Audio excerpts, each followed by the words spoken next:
Bom dia, irmãos. A graça e a paz do nosso Senhor Jesus continue conosco, continue aqui para nos ensinar e para falar ao nosso coração.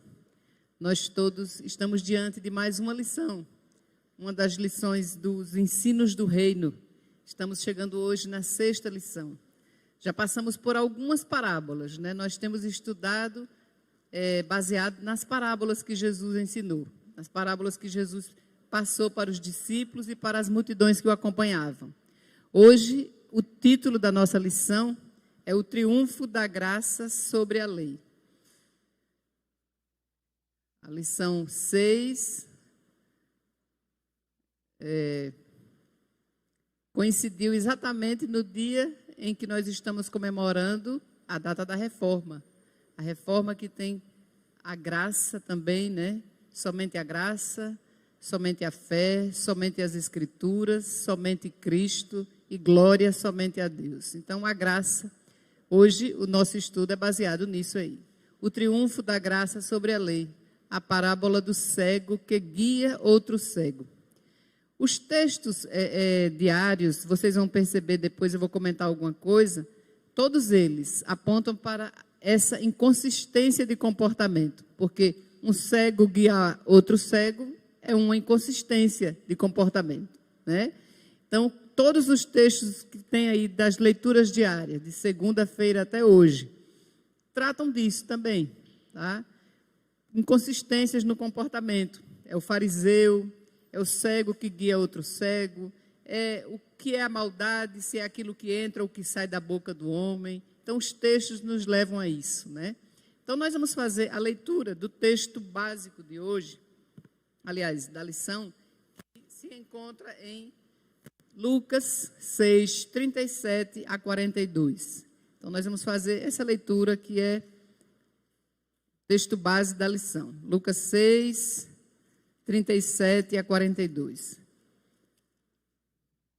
E o texto nos diz assim: não julgueis e não sereis julgados. Não condeneis, e não sereis condenados. Perdoais, e sereis perdoados. Dai, e dar-se-vos-á. Boa medida, recalcada, sacudida, transbordante, generosamente vos darão. Porque com a medida com que tiverdes medido, vos medirão também. Propôs-lhe também uma parábola. Pode, porventura, um cego guiar a outro cego? Não cairão ambos no barranco? O discípulo não está acima do seu mestre. Todo aquele, porém, que for bem instruído, será como seu mestre. Porque vês tu o argueiro no olho do teu irmão, porém não reparas na trave que está no teu próprio? Como poderás dizer a teu irmão: deixa, irmão, que eu tire o argueiro do teu olho, não vendo tu mesmo a trave que está no teu? Hipócrita, tira primeiro a trave do teu olho, e então verás claramente para tirar o argueiro que está no olho do teu irmão. Então, esse é o texto básico. O texto que fala sobre o cego que guia outro cego, mas quando começa, lá no versículo 37, começa com a ideia de não julgueis e não sereis julgados. Não condeneis e não sereis condenados. Aí adiante ele diz, Jesus propõe a parábola. Pode, porventura, um cego guiar outro cego? O que será que tem a ver um cego guiar outro cego com não julgueis e não sereis julgados? O que é que vocês acham? Como é que eu posso julgar alguém se eu sou uma pessoa que também tenho minhas falhas? Mais ou menos por aí, né? Seria como um cego guiar outro cego, né? Então, seria mais ou menos por aí. No entanto, para a gente já ficar pensando, depois a gente volta para essa tela aí, vamos fazer, ler os objetivos e ficar pensando no seguinte: a diferença entre julgar, fazer o juízo temerário e identificar um problema e confrontar alguém por causa de um problema, de um pecado, há diferença? Vocês acham que sim ou é a mesma coisa? Não sei se fui clara. Uma coisa é julgar, fazer um julgamento temerário, você não tem certeza, você não sabe exatamente o que é, você você tem os seus problemas também, não resolve, fica julgando, fazendo inferências sobre outra pessoa. Outra coisa é você confrontar, você exortar, você... Isso é a mesma coisa ou não? Para a gente começar a pensar, tá certo? Então, qual o objetivo do nosso estudo? Entender lei e graça, né? O que é a lei e o que é a graça. Entender, certamente, que uma coisa não anulou a outra. Ou seja, quando Jesus nos salvou e nos salva pela graça, não quer dizer que agora nós estamos livres de obedecer à lei. Concordam? Pronto, nós estamos liberados então, né? A lei para mim não existe, eu sou salva pela graça e eu vivo numa boa e não tem amarras. É isso aí? Não é. Existe diferença entre lei e graça. Mas o fato de termos sido salvos pela graça não quer dizer que os preceitos estabelecidos, a ordem, isso pode ser quebrado, porque, afinal de contas, nós somos da graça. É assim? Não. A gente sabe que não, certo? Diferenciar julgamento temerário, aquilo que eu falei há pouco para a gente ir pensando. Julgamento temerário de confrontação e exortação, certo? Por que eu estou dizendo isso? Existe uma corrente assim que, por exemplo, eu estou aqui, aí eu tenho um problema, precisa ser resolvido, é identificado, e aí alguém vem falar comigo, eu digo, não, julgar não pode julgar, outra pessoa diz, não julgue porque julgar é... Aí, não é a mesma coisa. Eu tenho um problema e precisa ser confrontado, alguém precisa me chamar a atenção, alguém precisa exortar, isso não é julgamento temerário. Hoje tem até microfone aqui, quer que eu leve e diz aqui? Diga aí. Temerário.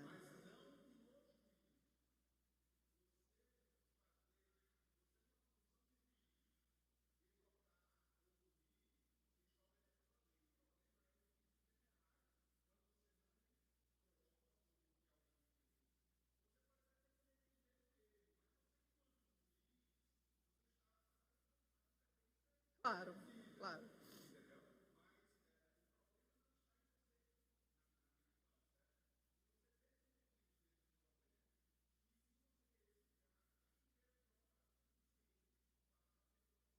Exatamente, né?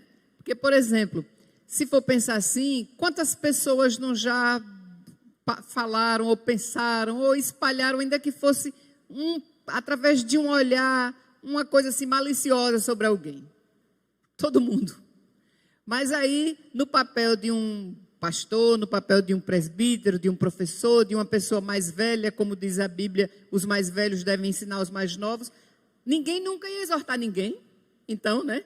Porque todo mundo tem problema, porque todo mundo um dia já pensou indevidamente sobre outra pessoa, sobre alguém, e a gente sabe que não é assim.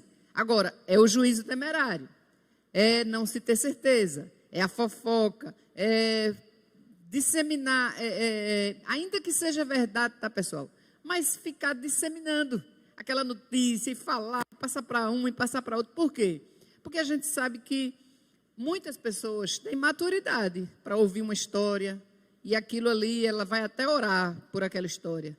Ela vai colocar no caderninho de oração e vai dizer, eu vou orar por essa pessoa, vou pedir a Deus que livre essa pessoa desse problema. Outros não têm essa maturidade, vão apenas passar adiante. Passar adiante. E nesse passar adiante, Simone, mas não está passando adiante uma mentira, não é verdade? É. Mas nesse passar adiante, vai chegar naquelas pessoas fraquinhas, aquelas mais fraquinhas, aquelas que estão assim por um fio, só esperando uma oportunidade para cair, só esperando um motivo para dizer, está vendo? Fulano está aqui há tanto tempo e faz uma bobagem dessa. Fulano está aqui há tanto tempo e disse isso. Então eu, né, quem sou eu? Aí a pessoa está só esperando, não é isso que acontece? Não é assim que a gente poupa, às vezes, um mais novo. Não é por isso que a gente poupa, por exemplo, os filhos, de ficar escutando coisas indevidas em casa, sobre alguém da igreja, sobre uma pessoa, naquela fase que o menino está adolescente, cheio de crítica, querendo encontrar um motivo para dizer, está vendo, por isso que eu não vou lá. Aí a gente poupa. A gente não está querendo tapar o sol com a peneira, nem dizer que aquilo não é pecado, nem que aquilo não é problema. Mas a gente quer poupar, seguindo, inclusive, a orientação. Aqueles que são mais débeis na fé. Certo? Então, a gente tem que ter cuidado. Mas já ficam sabendo disso, né, pessoal? Para o seguinte, porque, por exemplo, um dia desse, eu conversando com uma pessoa, e ele me disse que era de uma igreja, que também era evangélico, tal. Eu perguntei que igreja era. Não, minha igreja é uma igreja, assim, ninguém se mete na vida de ninguém, não. Cada um vive sua vida. Ele quis dizer que era uma coisa assim, bem liberal, eu acho, certo? Que não existia uma regra, cada um vive a sua vida, e sou eu e Deus, e pronto. Porque a gente não pode julgar. Aí eu fiquei pensando, não, isso não é não poder julgar. É cada um querer viver de qualquer forma e não pode jamais ser chamado por alguém, pela direção, por um conselheiro, para dizer, olha, isso está errado, você vai ser disciplinado porque tem que ser disciplinado. Não, não pode. Então, é diferente. Julgamento temerário de confrontar, exortar, chamar atenção, mostrar o problema. Isso é necessário, tá? Veja que, às vezes a Bíblia nos diz que a quem ama o Senhor disciplina, não é verdade?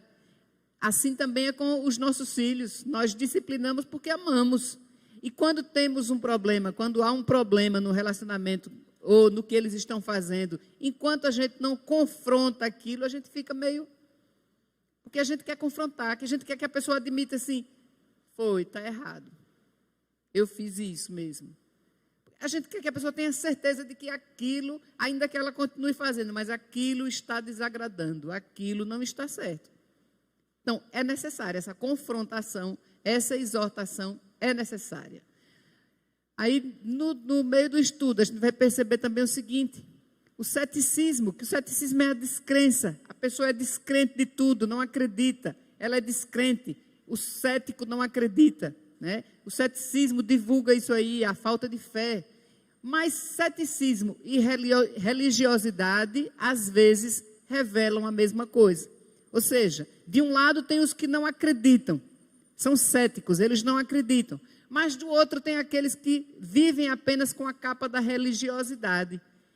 E ambos, nesse caso, pense que o pano de fundo da nossa história é o julgamento temerário.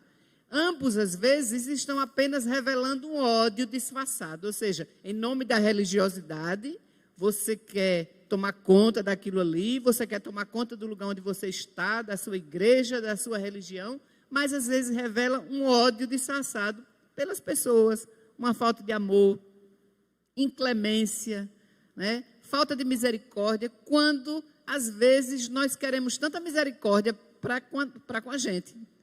Nós queremos que Deus tenha tanta misericórdia. Ah, Senhor, eu caí, mas é porque a tentação foi demais, né? Agora, fulano, como é que pode? Então, a gente quer muita misericórdia para a gente e pouca para os outros, né? Em nome de uma religiosidade. E, às vezes, nós expressamos muito mais ódio que amor. Então, para a gente entender, né, o objetivo da lição, a gente entender esses detalhes, tá? Na introdução, aqui na introdução da lição, logo no início, se fala o seguinte, que um dos problemas da igreja atual, nós somos a igreja. Quase todo domingo, quando eu vou dar aula, eu tenho necessidade de dizer isso, porque muitas pessoas perguntam, né, pessoas que são mais próximas da gente, mas o que vocês fazem todo domingo lá? O que vocês fazem todo domingo lá? Então, a gente não vai parar para dizer a cada pessoa, mas eu fico pensando assim, por mais que eles achem estranho, nós estudamos todo domingo, e é tão pouco em relação à semana toda que a gente tem de outros ensinamentos, de outras coisas, de outras experiências, porque nós precisamos pegar esses temas, pegar esses assuntos, essas definições e inculcar mesmo. Eu disse domingo passado, lá na classe dos jovens, que muitos cristãos, pessoas que tinham uma igreja, pessoas que tinham uma referência, participavam de uma comunidade, estavam ali e, por sei lá o que, alguma coisa que aconteceu, essas pessoas começaram a deixar de vir, ficar um pouco mais em casa, andar com outras pessoas, ter outras amizades. E eu já vi, acho que vocês têm essa experiência também. Pessoas que tinham assim uma concepção tão arraigada na mente, a doutrina tão firme, os princípios tão firmes, E eu já vi essas pessoas titubeando, entende? Dizendo assim, não, mas eu acho, Simone, que pode ser desse jeito. Veja só, o casamento, na verdade, é apenas uma instituição humana. Eu já vi gente, pessoal, muito firme, dizer esse tipo de coisa. Reunir, congregar, não sei o quê. Por que não pode ser assim, ó, na beira da praia? Repare o sol maravilhoso que Deus fez. Aí, junto com essa ideia, vem o pessoal que adora o sol mesmo. Adora o sol, adora a lua, o pôr do sol, tal, esquece do Criador, certo? E daí vão surgindo outras coisas, as ideologias vão entrando, os pensamentos, tal e tal. Então, a gente estuda para isso mesmo. Esse amor cristão, de que a gente fala tanto, tem esfriado, pessoal. Tem esfriado. A gente percebe essa falta desse amor. A falta de fé, foi dito aqui na introdução, na pregação, a falta de fé. Então, esse amor tem esfriado. E o problema no meio do povo de Deus tem sido, muitas vezes, isso, a falta de um amor autêntico. Um amor que faça com que a gente ore e chore, pedindo a Deus assim, misericórdia por aquela coisa que tem acontecido, por aquele irmão que está ali, por aquela pessoa que caiu, por aquele que está assim, orando, pedindo a Deus misericórdia. Senhor, não permita que isso aconteça, porque vai ser um escândalo no meio do teu povo, vai afastar outras pessoas, vai afastar os novatos, os que estão chegando. A gente ora pedindo a Deus assim, misericórdia por isso. Então, só o amor é que faz com que isso aconteça. Às vezes, acontece infelizmente o contrário, né? A gente vê assim, uma vez eu escutei de uma pessoa, pode parecer um absurdo, mas assim, a pessoa dizer, eu sabia que isso ia acontecer, eu ficava só esperando. Eu disse, meu Deus, parece que a pessoa fica torcendo, ou seja, para acertar. Você olha para alguém e diz assim, aquela pessoa não é muito... Tenho quase certeza que vai acontecer alguma coisa errada. Vai errar. Aí eu ficava só esperando, foi demais. Você pode até imaginar que um problema está se antevendo ali. Aí você tem que começar a clamar, pedir a Deus misericórdia. Ou seja, por que pedir misericórdia? Por esse amor. Por esse amor, certo? Então, na introdução nós temos também um pouco sobre juízo e misericórdia. Nós merecíamos o castigo total, né, pessoal? Merecíamos o castigo total. Mas aí Deus teve misericórdia da gente. Eu vi uma ilustração do pastor Augusto Nicodemos. Se eu não tivesse tanta ojeriza por rato, eu contaria até com mais um pouco de naturalidade. Mas eu vou resumir, assim, ele dizendo que numa época que ele morava sozinho, numa cidade do interior de Recife, onde ele era pastor, talvez alguns já tenham ouvido, ele começou a se sentir incomodado durante a noite com os ruídos, e ele imaginou que era rato. E aí colocou ratoeira para pegar, e o rato era tão esperto que o queijo ia embora e a ratoeira ficava lá e não pegava. Até que uma pessoa chegou para ele e disse, pastor, esses ratos daqui são diferentes, são muito miudinhos, tem que ser uma ratoeirinha. Ele disse que era uma coisa assim, do tamanho de uma caixa de fósforo. E ele armou, preparou tudinho, porque ele disse que agora os ratos já estavam sendo assim, já era uma coisa pessoal, porque estavam roendo os livros dele. Aí ele colocou, armou e preparou tudinho. E lá pelas tantas ele escutou a pancada da ratoeira, ele peguei. Aí foi lá. Chegou, disse que o bicho era tão rápido, eu estou com gastura de contar, pessoal, certo? Que ficou preso pela pata. Aí ele olhou para ele, aí você não acredita o que ele fez. Pegou a ratoeira, disse que olhou assim, disse que o bicho olhou para os olhos dele. E ele sentiu tanta pena que soltou. Aí ele disse bem assim, naquela hora eu pensei, misericórdia é isso. Deus olhou para mim, me pegou e disse assim, ele não vale nada. Merece a morte, o castigo e o inferno, mas eu vou liberar ele. Então é mais ou menos assim. Vamos esquecer o rato, certo? Mas é mais ou menos assim. Deus olhou e disse, você não vale nada, Simone. Não vale nada. Mas eu vou lhe resgatar. Eu vou lhe resgatar. E isso acontece dia a dia, né? Isso acontece dia a dia, assim, é isso que... Não o resgate. O resgate foi de uma vez para sempre.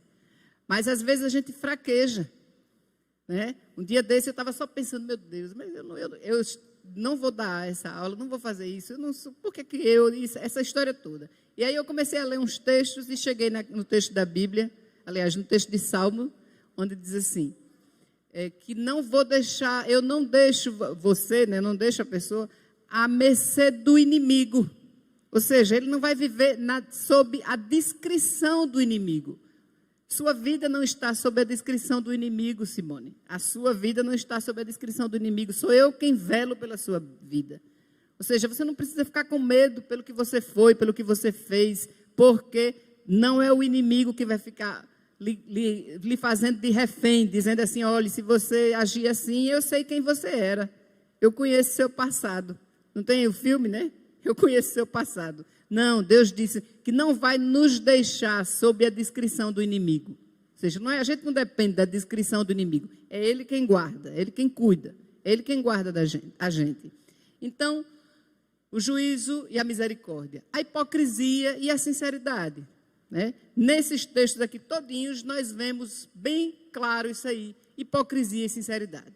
Como é que a pessoa quer tirar um argueiro no olho de um e ela tem uma trave no olho dela? Como é que ela quer apontar o dedo para o outro, mostrando as falhas que ele tem, e ele tem mais do que isso. Mas o tempo todo, voltando para aquela história, e lembrando lá do que Isaac disse, não é porque eu tenho um problema que eu não posso confrontar alguém, certo? Não posso espalhar mentira, mas confrontar alguém, porque tem pessoas, pessoal, que estão já chegando quase que no cinismo, tá?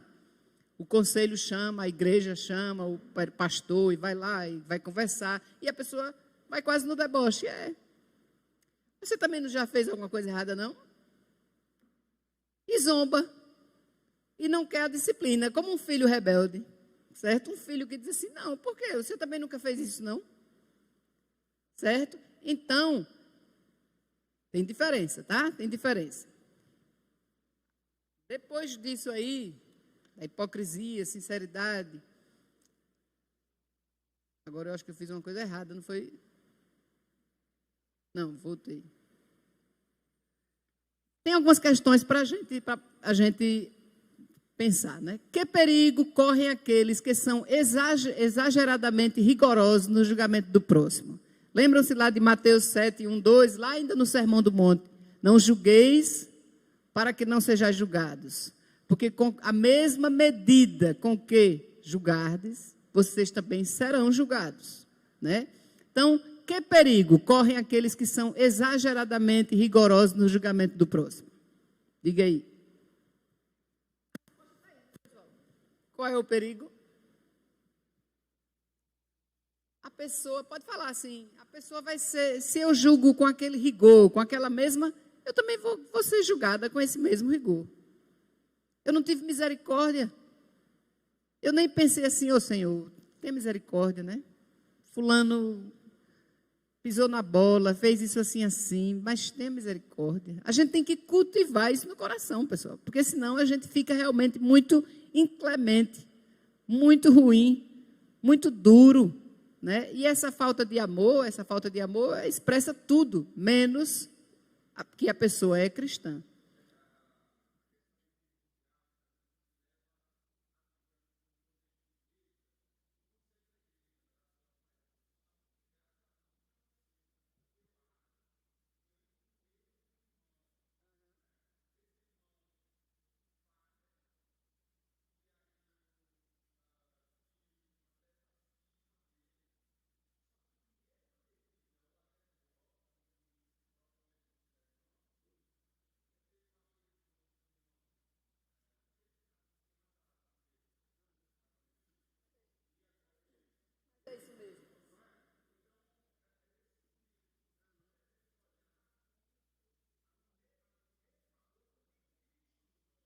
Uhum, verdade.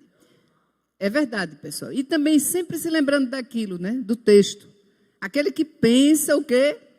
Está em pé, olhe, não caia.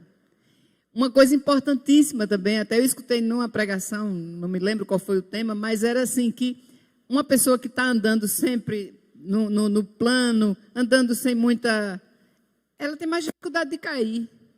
Às vezes cai justamente a pessoa que está no alto. Aliás, sempre cai quem está do alto. Se a pessoa vai passando pelo vale, por baixo, não cai. Então, às vezes, o comentário vem justamente de alguém que está sempre numa boa, assim, lá por cima. Que está no momento, assim, chamando a atenção. E, às vezes, é essa pessoa quem cai, né, também. Que é para justamente ela saber que o outro, né, passou por aquilo, que ela pode passar também, etc. Então, que a gente peça misericórdia mesmo, misericórdia sempre a Deus. E que quando tiver no momento assim de vitória e tudo mais, aí é que tem que vigiar mais ainda. Porque na hora que a pessoa está na vitória, aí geralmente a pessoa para comemorar, né, na vitória. Aí está comemorando e se esquece, certo? E se distrai. Então, o cuidado tem que ser maior. É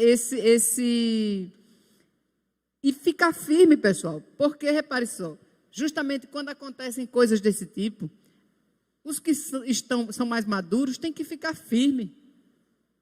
Firme para sustentar aquelas pessoas que são mais fracas um pouquinho e dizer, é isso mesmo, o Senhor disse que isso ia acontecer, está dito lá na Bíblia que no fim dos tempos ia acontecer isso e isso, que se possível os escolhidos, se esse tempo não fosse abreviado, os escolhidos iam perder a fé. Então, a gente tem que fortalecer. Porque se um chegar para o outro contar, e o outro disser, rapaz, esse negócio está ruim, e o outro disser, está ruim mesmo, vamos deixar para lá, vamos dar um tempo. Aí pronto, pessoal. Então, a gente tem que fortalecer. Uma das coisas que eu escutei uma vez assim, você não pode ser um conselheiro de alguma coisa na igreja, um conselheiro, se você ainda é uma pessoa que se escandaliza. Então, a pessoa tem que estar no nível já de dizer assim, eu não me escandalizo mais com nada. Tudo pode acontecer. Eu não me escandalizo. E aí a gente pode pensar só nos 12, pessoal. Quantos eram os que seguiam Jesus ali diretamente? 12. Um traiu. Outro negou. Os outros, um não tinha uma fé firme, precisava ver para crer. E os outros todos ficaram dispersos. O que mais amava se escondeu. Aqueles dois caminhando lá pelo caminho de Emaús, andaram com ele um tempão e não perceberam que era ele. Então, eram todos problemáticos, pessoal. Não era uma coisa assim maravilhosa, não. Então, nós somos esse povo. Nós somos desse jeito. Isso, porém, não é para dizer assim, é isso mesmo, nós somos fracos mesmo, vamos ser fracos. Não é isso não que eu estou dizendo. É que a gente tem que ser mais condescendente, às vezes, com o próximo, mais amoroso, né? Confrontar sim. Um dia desse eu estava ali sentada, uma pessoa tocou nas minhas costas, e ela me confundiu, achou que era outra pessoa. Mas eu queria falar até com essa pessoa, mas eu só queria falar se ela tocasse no assunto. E eu já estava assim, no meu coração já estava certo, se essa pessoa vier falar alguma coisa comigo sobre esse assunto, eu vou dizer a verdade, com muito amor, mas eu vou dizer qual o problema, estava pedindo misericórdia para dizer, mas eu ia dizer. Então, a gente tem que fazer esse treinamento o tempo todo, né? De misericórdia, de amor, mas de confrontação também, de exortação também, certo? Quando for necessário. Pois não, irmão?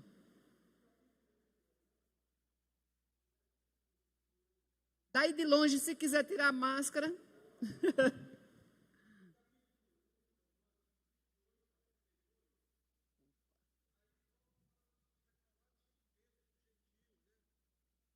E aí, no 32 ele diz, ora, conhecendo eles a sentença de Deus, ele fala de várias coisas aqui, né, que desprezaram o conhecimento de Deus, entregou-se a uma disposição mental reprovável e tal, cheio de toda injustiça, malícia.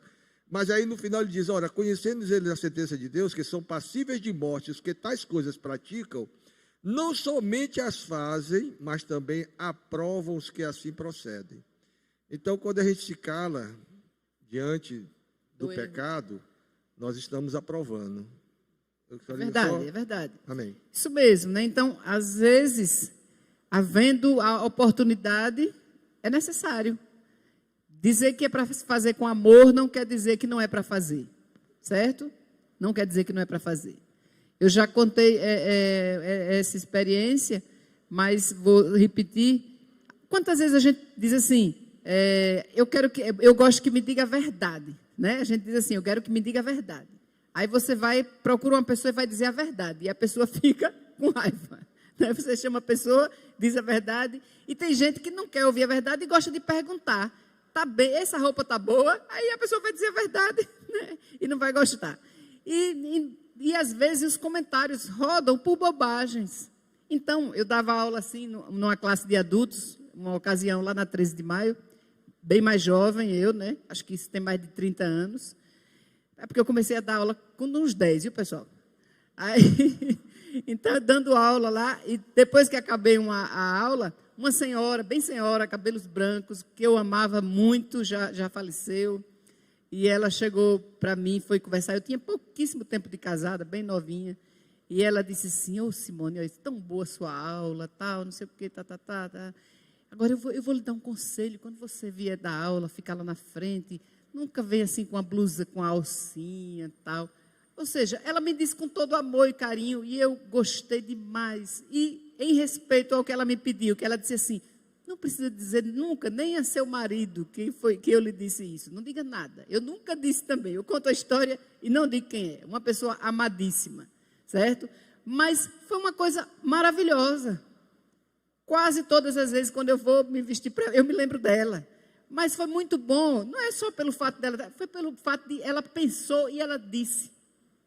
Veja que diferença. Se ela ficasse com aquele negócio na cabeça e fosse conversar com outra pessoa e dissesse assim, esse negócio na igreja está uma coisa desorganizada. Bota uma menina para dar aula, vai lá para frente com a blusinha fininha e não sei o quê. E não é só dizer, imagine, né? E como dizer. Pois é, e como dizer? Essa aí, Isaac, por isso que os professores se combinam, né? Não, porque ele disse agora uma coisa que eu digo de vez em quando assim, não basta... O que você diz é tão importante como a forma como você diz. Aquilo que ela disse foi muito importante, mas a forma me atraiu e a forma me conquistou até hoje. Com amor, com carinho, me deu um abraço, elogiou uma pessoa sábia. Uma senhora que era quase analfabeta, mas era sábia. Então, é isso que precisa. Às vezes a gente está pensando mesmo. Pode ter certeza, se você for lá, chegar lá para a pessoa e dar um abraço nela e disser, minha irmã, eu estou tão preocupada, por que você faz assim, darará, bererê, eu tenho orado, pedido a Deus. Ela vai gostar e vai ser bom. Na hora pode ser até que ela fique meio ressabiada, que ela fique meio... Mas da forma como você vai dizer, como eu vou dizer, essa forma vai fazer diferença. Então, isso é importante, tá? Que critério deve... Eu acho que eu passei, não era para passar. A segunda questão é, por que motivo o fariseu citado no texto não foi justificado? Lembra-se? O fariseu e o publicano. O fariseu foi lá, né, começou a orar e tal, e o publicano disse, ser propício a mim, pecador. O fariseu não foi justificado. Lá no finalzinho, lá em de 9 a 14, acho que no 13 e 14, diz o seguinte, aquele que se exaltar será humilhado, e o que se humilhar será exaltado. Então o fariseu se exaltou. Fariseu, todo o conhecimento, toda a regra, toda a lei estava na cabeça dele. E ele disse, eu não sou como esse publicano, não sou como esses aí. Então ele se exaltou. O outro se humilhou e foi exaltado. Então a diferença é essa, né? Um foi justificado e o outro não. A outra questão para a gente pensar, para o nosso dia a dia, tudo isso é para o dia a dia, tá, pessoal? Tudo isso é para a gente ficar assim pensando, eu vou agir assim, eu vou agir desse jeito. Não, a Bíblia me disse para fazer assim, eu não vou fazer assim, tá? Que critério deve ser utilizado em um julgamento inevitável? Pronto, o julgamento é inevitável, tem que fazer. Qual é o critério que deve ser usado? Lá em João 7:24. Quem abrir pode dizer. Ou quem já sabe pode dizer também. João 7:24. Nós não devemos julgar baseados em quê? Na aparência. Então, que critério deve ser utilizado em um julgamento inevitável? O julgamento é inevitável, você tem que fazer, mas você não deve fazer de acordo com a aparência. Tem que ter certeza, tem que saber exatamente o que é, o que foi. Não é pelo que a gente pensa, não é pelo que a gente acha, porque isso é muito perigoso. O que a gente acha, o que a gente pensa é muito diferente, pessoal. De vez em quando a gente vê algumas coisas que são interessantes na internet, né? Um dia desse, eu estava vendo um desenhozinho, e era assim, o filho com a mãe sentado no avião, o voo já para levantar, E o menino olhando, brincando lá com os brinquedos dele. E na frente, um casal. Aí o brinquedo do menino era um avião e quebrou a asa. Aí o menino disse, o avião quebrou a asa, mamãe. O homem da frente desmaiou. Certo? Porque ele não estava vendo. Ele estava só ouvindo. Então, às vezes, a gente só ouve. Não sabe exatamente o que foi. Né? É aquela história de dizer assim, olhe direito, vai ver que não foi isso, não. Preste atenção. Pode falar. Não. 7:24, pode ler. Não julgueis segundo a aparência, e sim pela reta justiça. Ok, isso mesmo. Não julgueis pela aparência, mas sim pela reta justiça. Quantos casos acontecem, né, pessoal? Nós mesmos, saindo do ambiente da igreja, como seres humanos normais, nós andamos por aí pela rua, tal. A aparência influencia a gente? Influencia, pessoal. Nós queremos dizer que não somos pessoas preconceituosas, queremos dizer que temos um sentimento bom para com todo mundo, mas a aparência influencia. Eu acho que também vai muito dos conceitos que nós temos já preconcebidos, não é? Quem com porco se mistura, farelos come. Aquelas coisas todas. Não se coloca joia no focinho de um porco. Focinho de porco. A gente tem vários conceitos. Né? O nosso país, apesar de ser um país de miscigenação, de uma mistura tão grande, mas ainda existe tanto preconceito. Às vezes você vê uma pessoa e você olha e você julga exatamente pela aparência. Tem coisas que são tão tristes que a gente não gosta nem de narrar. Tá? Mas eu não me esqueço, eu tenho um cunhado de Chico, e ele era escrivão, não sei se se chama escrivão hoje, da Polícia Civil, e trabalhava num determinado ambiente, num bairro aqui da cidade, e disse que chegou uma pessoa para fazer um boletim de ocorrência. Chega uma senhora, assim, alta, forte, assim, e meio, sei lá, o cabelo meio assanhado, uma roupa muito despojada, tá? E chegou lá, né, e queria fazer um boletim. E o pessoal ficou deixando lá, quase que sem atender, né, deixando lá. E ele disse que ele foi e chamou, senhora. Aí ela foi, né? Pediu os documentos, perguntou o que era, tal. Era uma defensora pública.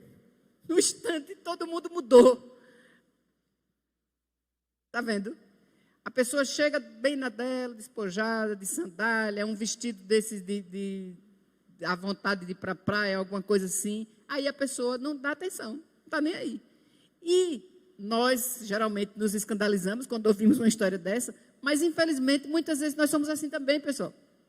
Com várias coisas. Então, isso aí na aparência. Aí, na aparência, nas coisas dentro da igreja, tem um agravante. Porque aí a gente vai justamente, às vezes, de encontro ao que a gente fala o tempo todo. Certo? Então, nós temos que ter muito cuidado com esse julgamento, né?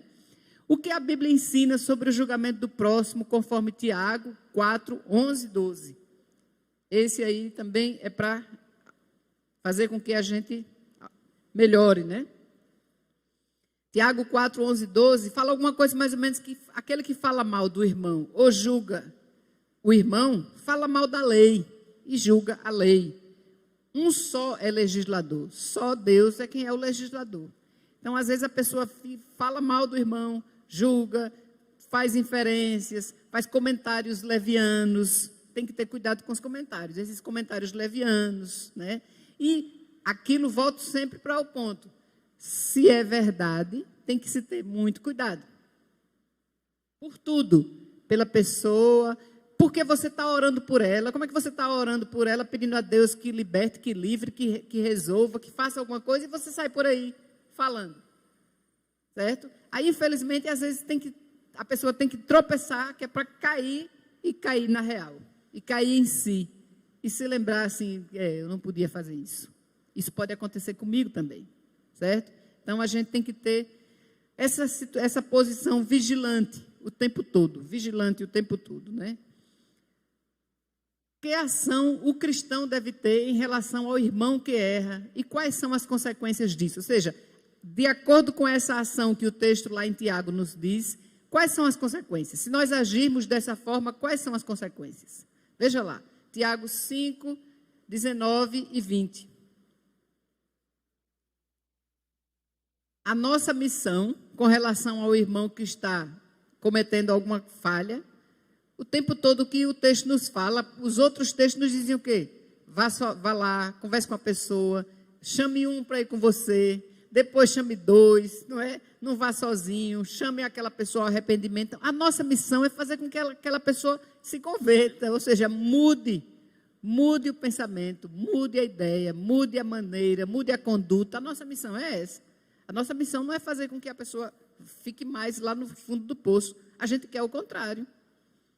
Né? A gente quer o contrário. Às vezes, a gente não vê nenhum sinal de mudança, mas a gente tem que imaginar.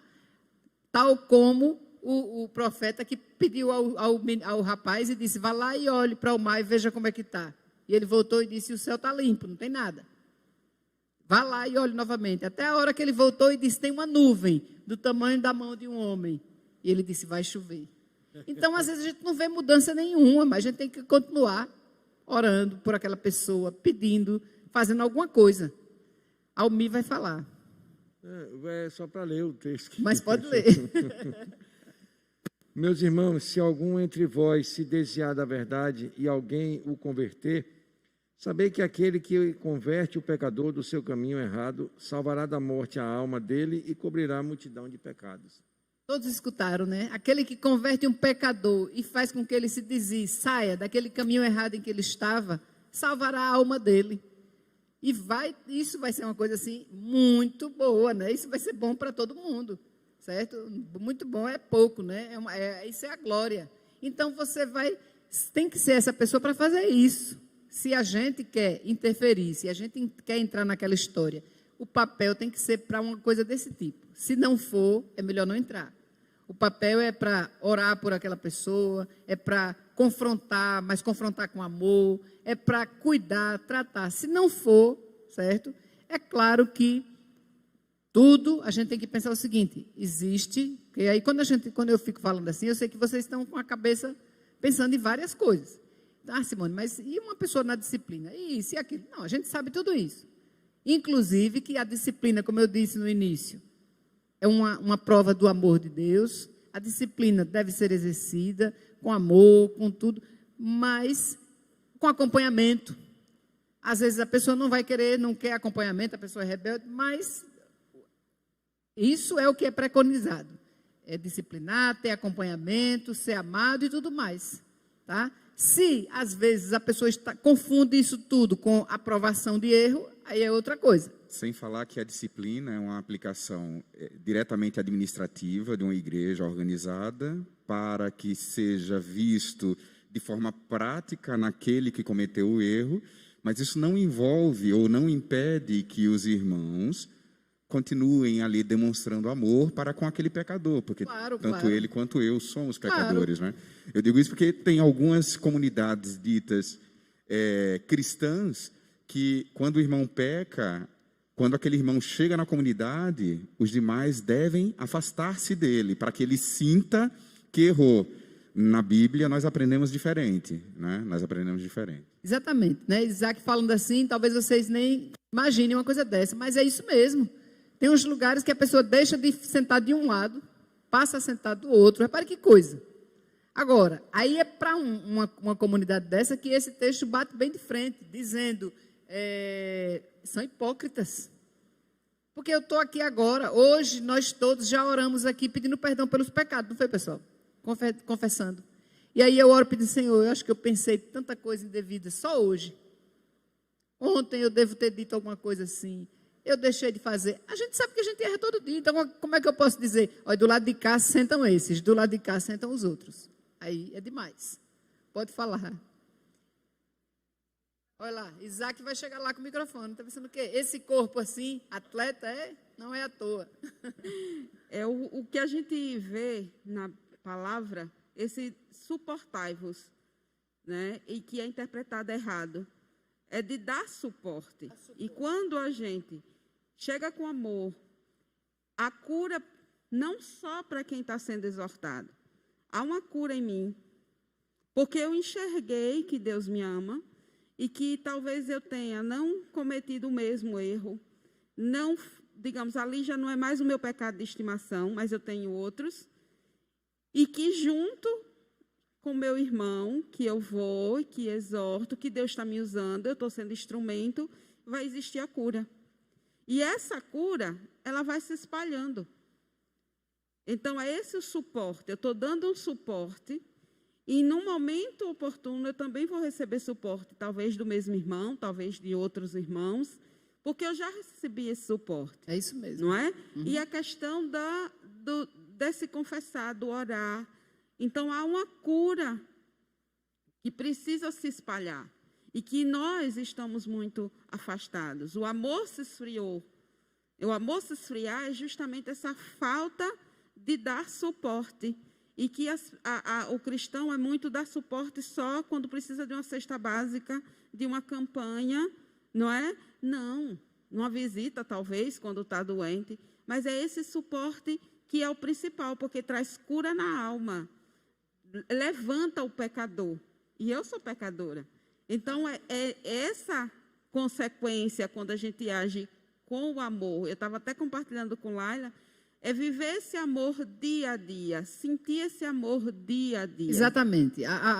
O que a irmã trouxe sobre suportai-vos foi interessante, porque durante muito tempo, talvez, muita gente tenha achado assim, esse suportar, eu estou lhe suportando, né? É assim, eu estou sem aguentar, mas eu estou lhe suportando. Não, é dar suporte mesmo, é amparar, é colocar no ombro, sustentar, certo? É dar suporte para que a pessoa... Então, essa é a missão mesmo, tá? E a igreja só é vista assim. A gente tem que ficar ligado, a gente tem que ficar bem prestando atenção a tudo. Falar com alguém na hora que chega, cumprimentar o outro, olhar para o lado, falar com um, falar com o outro, puxar aquela pessoa que está com aquela fisionomia mais abatida e ir lá perguntar. Isso é importante, pessoal. A gente pensa que não é nada, mas é uma importância enorme. Semana passada, aquele menino daqui da vizinhança veio aqui à frente. Vocês lembram, né? Quem lembra o nome dele? Rian. Certo? Ele veio aqui para frente, a Emanuel trouxe, tal, mostrou, disse que muito importante isso. À noite, acho que foi à noite, eu passei por ele lá atrás, aí eu disse, diga aí, Rian, tudo bem? Aí ele, você sabe meu nome? O nome da pessoa é uma coisa muito importante. Se a pessoa não decorou, não é problema não, também demais, tá? Não fiquem tristes, tá?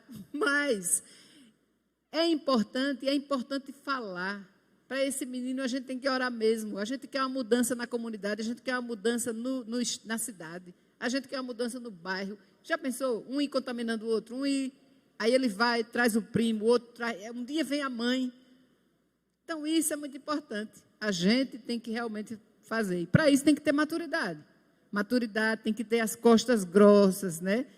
Um dia desse, uma pessoa ficou sorrindo, quando eu liguei para uma pessoa que está com problema de depressão, e ela, como é de extremos, assim, às vezes fica meio, gosta muito de uma coisa, às vezes não gosta. O depressivo geralmente é assim, ou ele está numa fase que ele come muito, ou ele não come nada, ele tem muitos amigos, gosta de todo mundo, ou então ele não quer saber de ninguém. Aí, eu conversando com outra pessoa, ela achou interessante que eu disse assim, não, ela está meio grossa comigo, mas eu tenho as costas largas. Eu já estou acostumado, eu sei como é. Então, a gente tem que partir um pouco disso aí. A gente não ficar muito melindroso, a gente que pode dar suporte, tá, pessoal? Quem pode dar suporte? Não ficar muito melindroso, né? Cheio de dedos. Eu fui, fulano não falou, eu procuro. Não, a gente tem que ser mais sorte um pouquinho, não aprendeu mais um pouco? A quem é dado muito, é cobrado mais um pouco.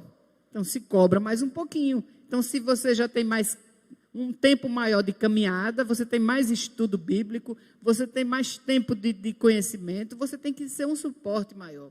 Eu tenho que ser um suporte maior para outras pessoas, senão como é que vai ser? Certo?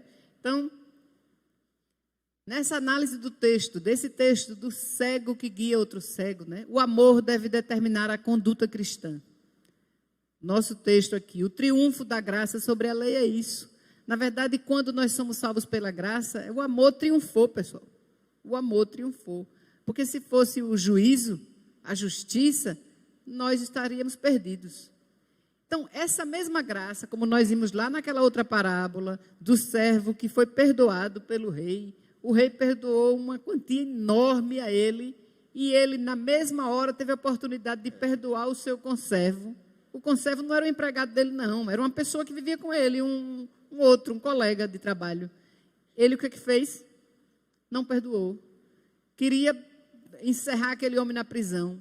A dívida dele era de milhões, a do outro era de alguma bobagem, certo? Então, o amor deve determinar essa conduta cristã. Essa misericórdia tem que ser grande, transbordante, né? Jesus nos ensina que a experiência da graça deve caracterizar o estilo de vida dos cidadãos do reino. Nós somos salvos pela graça. Não é porque a gente merece. A gente diz o tempo todo assim, nós somos salvos pela graça. A gente gosta de dizer a quem acha que é salvo pela penitência, a quem acha que é salvo pelo santo, pela imagem, etc. A gente gosta de dizer, né? Porque é para a gente mostrar que conhece a Bíblia. Porque pela graça sois salvos por meio da fé, isso não vem de vós, é dom de Deus. Efésios 2, 8. Pronto, gente. Mas, às vezes, nas nossas relações, a gente não quer demonstrar isso, que nós somos salvos pela graça, porque a gente não merece. Né? Nesse mundo cheio dessas ideologias de mérito e tudo mais, é muito estranho a pessoa achar que quando a gente diz assim, eu não mereço. Né? Eu não mereço. A pessoa não merece sim, não, eu não mereço nada, é só pela graça. Então, Jesus nos ensina que essa experiência deve caracterizar o estilo de vida. Devemos ter cuidado e cautela. Muito cuidado e muita cautela. No julgamento, no que a gente fala, no que a gente pensa. Nem sempre o que a gente está pensando que é, ou seja, aquela questão da aparência, é. Às vezes parece, mas não é. Mas a Bíblia e Deus pensou em tudo, que chega um momento que ele diz até o quê? Que a gente deve se desviar da aparência do mal, porque já sabia como ia ser difícil. Então a gente deve se desviar da aparência do mal. Isso não dá para ser assim, então vamos desviar disso aí. Tá? Não é verdade, mas vamos desviar até da aparência. Não basta ser certo, tem que parecer certo. Tem que também. parecer, tem que ter alguma coisa, né? Você não pode deixar aquela dúvida. Tem lugares que não dá para deixar dúvida. Tem que ser muito categórico. Tem lugares e lugares. A gente brincando aqui com os irmãos, diz uma coisa engraçada. Em outros ambientes, a gente não pode dizer. Porque aquilo vai trazer dúvida. Aquilo vai deixar assim, olha, ela é uma pessoa meio aberta, né? Uma cabeça boa, se der uma investida, vai. Certo? A gente não pode deixar. Em outros lugares tem que ser mais taxativo. Não ter essa aparência do mal, né? Repare que, às vezes, a gente conta uma história meio jocosa, uma piada assim, meio jocosa, que eu digo assim, que talvez não tenha nenhum palavrão, nada disso, e não é para ter mesmo. Mas tem, às vezes, uma certa malícia. A gente conta alguém parecido, aliás, conhecido ali, mas em outros ambientes não deve nem parecer, nem algo semelhante, certo? Se a coisa for feia, não deve ser em lugar nenhum, tá, pessoal? Feio, horrível, não pode ser em lugar nenhum. Mas é nada que traga, assim, uma dúvida para o outro, né? Jesus condena o ódio disfarçado no desejo de justiça. Às vezes tem isso, né, pessoal? Na verdade, a pessoa está com ódio. Aí ele condena esse ódio disfarçado como se fosse um desejo. Não, é zelo. Eu tenho zelo. O zelo me consome, eu tenho zelo por essa casa, eu tenho zelo pela palavra. Na verdade, a pessoa tem um ódio disfarçado, tem alguma coisa que precisa consertar aquilo. Precisa consertar, não pode ser daquele jeito, certo? Não julgueis não significa rejeição aos processos legais. Aquilo também, né, que foi dito. Não é para, quando diz não julgueis, não quer dizer, então todo mundo vive como cidadão lá numa boa, cada um faz o que quer e não tem nada de... Não é isso. Tá? Não julgar, não ficar falando mal, sem prova, com todas as dúvidas, sem você ter certeza de nada, e ainda que tenha, sair por aí espalhando. E não fala da função do juiz, né? Do julgador, fala de nós. Justamente, da gente. O juiz continua julgando. Quem tem que julgar, o juiz, por exemplo, quando um juiz se senta lá, um juiz mesmo, senta lá para fazer um julgamento, quer dizer que ele é uma pessoa impoluta, de uma conduta ilibada, irrepreensível? Não. Dentro dos parâmetros da lei, deve ser. Mas no coração pode ser uma pessoa que tenha ódio, ele pode ser um adúltero, ele pode ser, certo? Mas ali ele está para julgar o cidadão, o juiz que não tem erro nenhum é Deus. Certo? Que não tem erro nenhum. É o justo juiz. É o justo juiz, não é um juiz qualquer. Então, não julgueis, então, não significa rejeitar os processos legais, né? Porque tem essa coisa que foi se espalhando por aí. Ninguém pode julgar, não julga o irmão, ninguém pode julgar e ninguém pode fazer nada. A pessoa pode estar vivendo de maneira dissoluta, de maneira errada, e está ali no meio, às vezes contaminando todo o povo, porque não tem diferença, tá? E ninguém pode fazer nada porque não é julgar. Não, não é disso. Não é disso que está falando, certo? Geralmente, os crentes mais severos são os que têm mais dificuldades em perdoar e amar. Tem isso também. Às vezes, na pessoa assim muito severa, inclusive a psicologia explica um pouco isso, né? Não entendo muito, mas já no pouco que eu conheço, quando a pessoa é muito severa, muito rígida nos seus princípios, muito cheia de... Às vezes ela tem muitos problemas, certo? Também não estou dizendo que é como 2 mais 2 são 4, mas geralmente é assim. Então, geralmente a pessoa que é muito severa, certo? Tem mais dificuldade em perdoar. Não é que ela quer que a disciplina seja aplicada de forma que ela tem dificuldade de perdoar, tá? Eu não me esqueço de uma história que eu ouvi uma vez que aconteceu numa comunidade evangélica, e um problema lá que houve entre irmãos, e um brigava com o outro tal, e foram chamados para a disciplina. Mas o outro perdoou. Passa um tempo, aconteceu novamente. Aí perdoou novamente.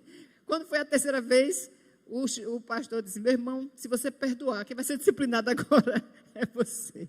Então, quer dizer, o que acontece? Às vezes a gente quer ser inclemente desse jeito. Quer até impedir o perdão. A rigidez em nada funciona. Você vai na engenharia, se você coloca uma coluna, e aí os engenheiros podem falar melhor do que eu, não sou, que não suporte nenhum tipo de vibração, ela vai quebrar, ela vai ruir. Então precisa. O nosso corpo, se ele é muito rígido, você vai ter dor no final do dia, vai quebrar. Você não vai conseguir dormir por conta das dores. Então, por que ser rígido no pensar, no agir, né? Exatamente. Ele não se dobra, né? Ele não dobra, dura cerviz, né? Me lembrei de um exemplo do milho, parece, que quando ele é muito duro é porque ele não presta, certo? Ele tem que ter uma certa flexibilidade, certo? A gente faz assim com o quiabo, né? A gente vai lá, aí às vezes a gente tem que ver direitinho como é que está a consistência. Então, não pode, essa rigidez assim, geralmente é um problema. Falta de moderação pode nos causar prejuízos. Veja lá, Eclesiastes 7,16. Esse texto também é bastante interessante. Vou ler aqui para não avançar muito no horário. Não sejas demasiadamente justo. Não é interessante isso? Quando a gente lê assim sozinho, a gente fica assim pensando, como é isso? A Bíblia dizendo para a gente não ser demasiadamente justo. Mas olha, demasiadamente, eu acho que o exagero, nesse justo aí que está falando, tem até uma certa ironia. Não sejas demasiadamente justo, nem exageradamente sábio. Ou seja, nada de exagero demais. Que justiça é essa? Que você quer botar para quebrar, quer fazer isso, quer botar o castigo assim, não pode ser. Não dá, pessoal. Não dá. Tem que ter uma certa, né? A gente vê com os filhos. Aplicar uma disciplina, querer ser bem justo com uma criança tão pequena, às vezes a maior dificuldade pela inocência. Aí a pessoa diz uma coisa tão inocente, uma coisa tão engraçada, que você não pode ter aquela rigidez que você disse inicialmente.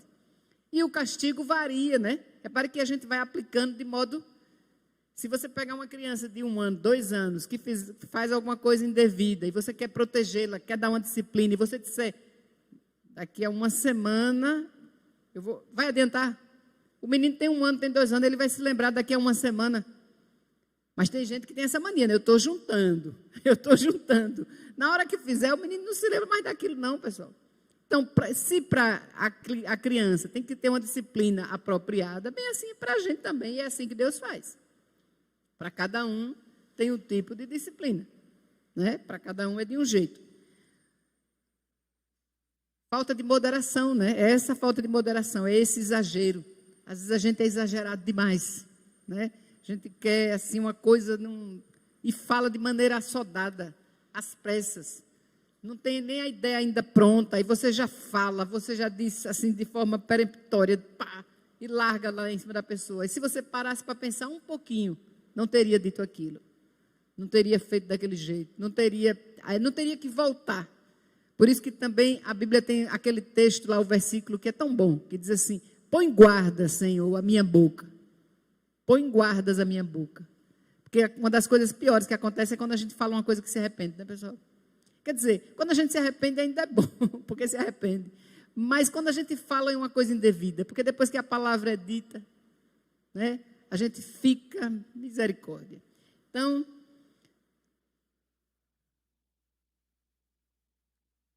lições para a vida, né? Como orar o Pai Nosso? Como é que a gente pode orar o Pai Nosso se às vezes a gente é tão inclemente? Se lá no Pai Nosso diz o quê? Perdoa as nossas dívidas, assim como nós perdoamos os nossos devedores. É por isso que a gente estuda, é por isso que tem a EBD. Porque quantas pessoas escutam ou fazem uma ladainha desse tipo assim todos os dias, pegam o texto, sei lá, o rosário, e repetem tudo isso todos os dias. E aí, às vezes, você conversa com uma pessoa dessa, como eu conversei com uma que passa a tarde todinha diante da Canção Nova, repetindo, e a gente conversando, uma conversa normal, e ele me disse assim, perdoar eu não perdoo, não. Aí eu disse, meu Deus, eu pensava que era a pessoa mais piedosa, mais assim, mais de coisas normais. Eu disse, não, mas foi ele, não, risquei aquela pessoa do meu, não, perdoar eu não perdoo, não suporto aquela. Aí você fica, como assim? Então, é para isso que a gente estuda, é para isso que a gente vem para cá, que é para destrinchar o negócio, dizer, olha, o Pai Nosso diz isso, se você não perdoar, você também não vai ser perdoado. É uma condicional, certo?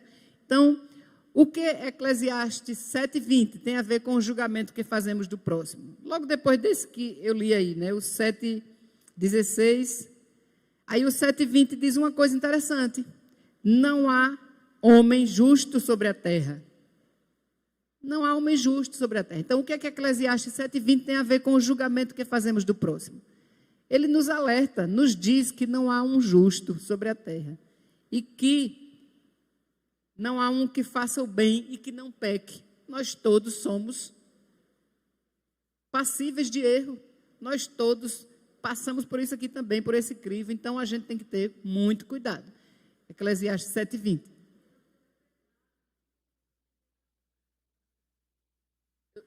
Eu não escutei, mas... Pronto. Quem não tiver pecado, que atire a pedra. Quantos ficaram lá com Jesus? Nenhum. Não foi? Ele levantou a cabeça e disse o quê? Nenhum ficou para te condenar. Onde estão aqueles que te acusavam? E ela disse, nenhum, Senhor. Só me dá vontade de cantar aquela música belíssima. Eu também não te condeno. Eu também não te condeno. Vai, não peques mais. Né? Jesus disse. Então, nenhum ficou para condenar. Porque essa foi muito forte, né? Quem não tiver nenhum pecado, todo mundo tem, aí fica difícil. Jesus condena a hipocrisia disfarçada na busca de santidade. Então, a pessoa está com aquela, né, disfarçando a hipocrisia, como os fariseus faziam. Por que Jesus foi morto? Claro que foi morto porque era o plano divino e tudo mais. Mas qual era a história deles ali? Eles estavam querendo em nome da lei. Ele era um arruaceiro, ele estava indo de encontro à lei de Moisés. Então, ele foi morto porque eles estavam com aquele zelo pela religiosidade. Porque ele estava, não tinha coisa, inclusive na hora H, o outro disse, eu não estou vendo nada demais nesse homem, vou mandar dar uns açoites nele e soltar. Mas eles não queriam isso, certo? Então, é impossível um cristão querer conduzir o outro, se ele não sabe para onde está indo. É o guia, o cego, né? Jesus condena essa hipocrisia. Nem ele está sabendo, nem ele sabe do amor, da sinceridade, da verdade, e ele está querendo conduzir o outro. Fariseus, cegos guiando cegos. A fé intolerante, dura, sem simpatia, é própria de guias falsos. Às vezes a pessoa é intolerante, não tem simpatia, é uma fé dura, rígida, então é própria de guias falsos, né? Na verdade, da falsidade. Jesus ensina a viver sob a perspectiva da graça. A misericórdia triunfa sobre o juízo. Isso tudo, porém, tá, pessoal? Vou fazer só esse parênteses aqui. Não quer dizer que Jesus não nos chamou para uma vida santa. Claro, uma vida real. É porque no tópico de hoje, do estudo das parábolas, é para falar disso. A gente tem que ter cuidado. E isso não quer dizer, porém, que Não, Jesus disse então que a graça é só pela graça. Então, se eu sou salvo pela graça e que não importa, eu vou viver a vida como eu quiser, você sabe que não faz sentido. É aquela história que pergunta, sim, então quer dizer que se nós somos salvos pela graça, podemos pecar? Aí vai dizer, não, porque a gente não foi mais feito para pecar, a gente agora é para boas obras, não é mais para pecar. Então não vai ter prazer em viver pecando, certo? Então, a misericórdia triunfa sobre o juízo. Lá em João 15, 12, a gente pode ver também, misericórdia triunfa sobre o juízo. Quem achar pode dizer, João 15, 12, diz o seguinte: o meu mandamento é este, que vos ameis uns aos outros, assim como eu vos amei. João 15, 12. Então é o amor, é a misericórdia, né? A misericórdia é vista como excelente investimento. A gente faz um investimento na pessoa, investe. Se você é misericordioso para com alguém, essa misericórdia vai voltar para você. Então é um investimento, você está investindo. Lembra-se lá do texto? Não julgueis para que não sejais julgados, porque com a mesma medida com que julgar, você também vai ser julgado. Então, na verdade, é um investimento. Se eu digo assim, Senhor, tenha misericórdia dos meus irmãos, tenha misericórdia. Essa misericórdia vem para mim também, pessoal, porque aí eu estou sendo misericordiosa para eles, certo? Então, o autoexame precede o exame da vida alheia. Claro isso aí? Eu tenho que fazer um autoexame. Quem sou eu? O que é que eu faço? Né? O que foi que eu fiz de bom? O que é que eu faço de errado? Como é que eu estou agindo? Como é que eu ajo em casa? Como é que eu faço isso? Como é que eu faço? Eu tenho que fazer um autoexame, para depois eu querer me avorar a examinar a vida de outra pessoa. Tem que saber quem sou eu, para depois saber o que é que a outra pessoa está fazendo, certo? Ok isso? Tranquilo isso, né? Tem que ser desse jeito. Então, lá no verso que a gente leu, no texto que a gente leu, de Lucas, lá no verso 41, tem lá, certo? Para tirar o argueiro do olho do irmão, antes é preciso tirar o próprio. Ou seja, a gente não consegue ver direito o que está lá, se o da gente está sujo. A gente não consegue enxergar direito. Então tem que tirar o que está empatando a visão para ver o que é que está no do outro. Então tem que tirar o argueiro da gente primeiro, para depois olhar para o outro, certo? E assim nós encerramos a nossa lição com essa aplicação. Nós temos sido misericordiosos para com os outros. Misericordiosos, assim, é para a gente pensar, né? Senhor, tem misericórdia. Orar, pedir a Deus, continuar pedindo, né? Uns pelos outros. Às vezes a gente, por exemplo, nós pedimos pelos nossos filhos. Aí, às vezes, tem os filhos de uma pessoa conhecida, de uma pessoa amiga, passando pela mesma luta. Vamos pedir pelos filhos dos outros também, pessoal. Pedir pelos adolescentes que estão distantes, pelos jovens que estão distantes. Vamos pedir. Às vezes, a gente fica só apontando o dedo, né? Dá um consolo muito grande quando eu sei que tem muita gente orando pelos meus filhos. Os meus filhos que não frequentam, que não estão aqui, que não congregam. Dá um consolo muito grande quando eu sei que tem gente boa, gente honesta, gente que os ama também, que ora por eles. Mas, às vezes, a gente vê pessoas apontando o dedo. Estranho, talvez, assim. Só pode ter sido alguma falha. Se tivesse criado tudo aqui, foram criados assim. Eu costumo dizer, o pessoal olha muitas vezes, para quem conheceu meu pai, né, um cara duro, rígido, para essas pessoas que acham que existe um modelo de criação para manter filho naquela linha. Não há. Aí eu trago justamente o exemplo do meu pai. Meu pai somos em 8 filhos. Alguns não estão na igreja. E da mesma forma que ele criou ele criou os demais. Eu sou o antepenúltimo filho dele. E em todos nós vemos, agimos e atuamos na sociedade e na igreja de formas diferentes, porque nós somos diferentes. Nós temos cada um a nossa própria personalidade. Então, muitas vezes, às vezes, as pessoas dizem, não, aquele fulano age daquela forma, Foi o erro na criação, não era para ter criado daquele jeito, né? Então, tem muito disso, né? De as pessoas dizerem, não, existe um modelo específico de criação, e não existe. Existe. E as pessoas são diferentes. E nós não conhecemos toda a história. Quem conhece toda a história é Deus. E, às vezes, justamente, Ele está de cima, fazendo daquele jeito, providenciando daquele jeito, para a gente ter mais misericórdia do outro, para a gente saber como agir com o outro. Às vezes, aquilo ali está pesando no coração da gente, para a gente saber que outras pessoas passam por aquilo. E a gente que talvez seja um pouquinho mais forte, a gente ter mais suporte para aquelas pessoas. E a gente não perde de vista jamais a promessa de que aquele que começou a boa obra há de completá-la. A gente não perde de vista jamais que o que foi ensinado não é esquecido de jeito algum. Os princípios que foram passados estão lá, firmes. Às vezes a gente quer fraquejar, mas eu me lembro no dia quando achava que estava grávida de Lucas, quando estava conversando, e eu orando, pedindo assim ao Senhor que eu queria muito ser mãe, mas não era só para ser, por orgulho de dizer, eu sou mãe. Eu quero honrar esse papel, Senhor. E aquilo não foi à toa, eu não disse aquilo brincando. Eu me lembro de uma pregação do pastor Jeremias, quando ele disse, Senhor, eu estou pedindo por isso, não estou brincando, não, eu estou falando sério. Eu estava falando sério. E Deus sabe que eu estava falando sério. Então, nós temos falhas, claro que temos. Claro que temos.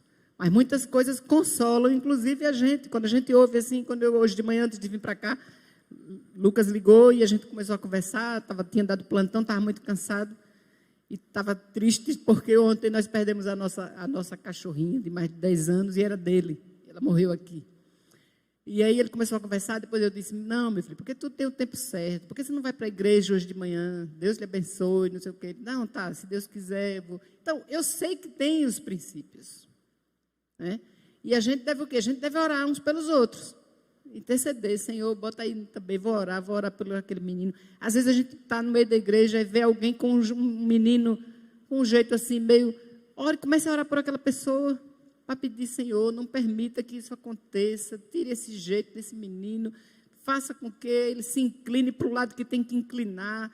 Não vamos entrar na roda da fofoca, não, para aumentar, porque fofoca vai ter muita gente para fazer sobre aquela pessoa. A gente tem que fazer desse jeito, né? Agora eu já oro por Lucas e pela namorada dele, que ela não é evangélica, eu oro pelos dois. Dei uma Bíblia de presente a ela e oro por ela. E vamos orar. Assim como oro por Beatriz também. Então, quando vocês se lembrarem, tá? Coloquem aí Lucas e Beatriz. Foram batizados, frequentaram a igreja até... Lucas, inclusive, deu profissão de fé. Certo? Então, vamos continuar orando por esses meninos e orar pela igreja, orar pelos irmãos e por aqueles que a gente acha assim, vai cair. Às vezes a gente não vê uma pessoa assim que está, né? Oh, meu Deus. Aí começa a orar por ele. Estou sentindo que aquele caminho ali não é perigoso, vai levar para a queda. Comece a orar para aquela pessoa. É assim que a gente deve exercitar. Então, nós temos vigiado para não julgar o próximo. Temos tratado das nossas falhas antes de apontarmos as dos nossos irmãos, para a gente pensar em tudo isso. Assim, nós encerramos a nossa lição e na próxima semana vocês terão mais uma lição maravilhosa, a lição número 7, que é o apego ao que é material e temporal. Então, vamos encerrar assim, vamos ficar de pé, vamos orar. Isaac, pode orar, por favor. Eterno Deus e Pai, muito obrigado, Senhor, porque o Senhor nos escolheu assim, falhos, pobres, cegos, nus. Muito obrigado, Deus, pela Tua palavra aqui lida, pelos ensinamentos trazidos, que estes ensinamentos possam encontrar terreno fértil em nossa mente e coração. Ajuda-nos também, Senhor, a aplicá-la em nossas vidas. No nome de Jesus, prepara-nos para logo mais à noite, quando continuaremos reunidos com os irmãos, louvando o Teu nome. No nome de Jesus. Amém. Amém. Até a noite.